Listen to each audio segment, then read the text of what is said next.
Science Fantastic with Professor Michio Kaku.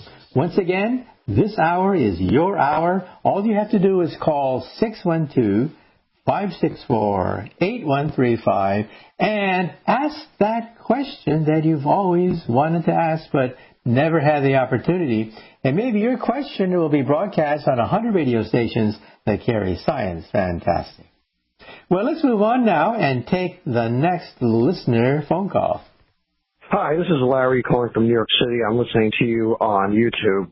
I would like to ask about the physics behind jetpacks. I understand, for example, Boba Fett, he seems to have a jetpack on his back that he flies with.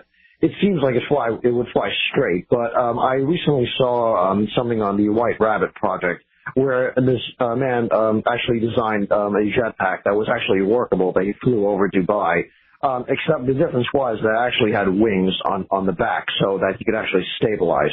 So the question I would ask is, out of curiosity, if Boba Fett were actually flying around on his jetpack, would it conceivably fly straight, or would he actually zip around the sky randomly because he doesn't have wings to stabilize his flight?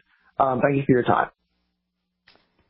Okay, well, jetpacks were actually first made available for practical purposes by the Nazis during World War II. Yes, the Nazi army needed ways to negotiate bridges which were blown up by the Allies, and in order to hop across a broken bridge, they equipped their Nazi soldiers with jetpacks. They used hydrogen peroxide, and hydrogen peroxide is rather volatile, and under certain circumstances can be used for a jetpack. So what's the catch? How come we don't have armies, just like with Buck Rogers, equipped with jetpacks? And the reason is very simple. Hydrogen peroxide will only give you thrust for a few minutes. Now, maybe you saw a James Bond movie where James Bond actually puts on a jetpack and, sure enough, goes into the air.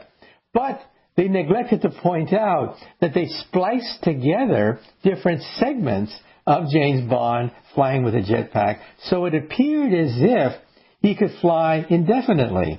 So in other words, the absence of a portable power pack is one of the reasons why we don't have many science fiction gadgetry made available to us. Jetpacks, flying cars, hoverboards, all the things that you see in science fiction movies, well, the problem is a portable power pack. That's why we don't have ray guns. We can build a laser beam that has the power of a ray gun, but how do you energize it? You need a nuclear power plant to energize that ray gun, and that's not very practical to have Buck Rogers with a ray gun energized by a nuclear power plant put on his back. So in other words, jetpacks are possible, but you mentioned the question of stability. It turns out that it is possible to build jetpacks that can maneuver by altering the thrust of the jetpack. In other words, we have Newton's laws of gravity, and for every action, there's an equal and opposite reaction. So the thrust can create motion because of the burning of hydrogen peroxide. And in order to maneuver, to zigzag, to make formations with a jetpack, you would have to move the jetpack itself. So you're just not hovering vertically. Now with wings, that would give you much more leverage, much more stability, and much more maneuverability. But, rockets can also do that too, but you have to be very careful by altering the trajectory of the rocket. Now, one person who takes advantage of this is Elon Musk.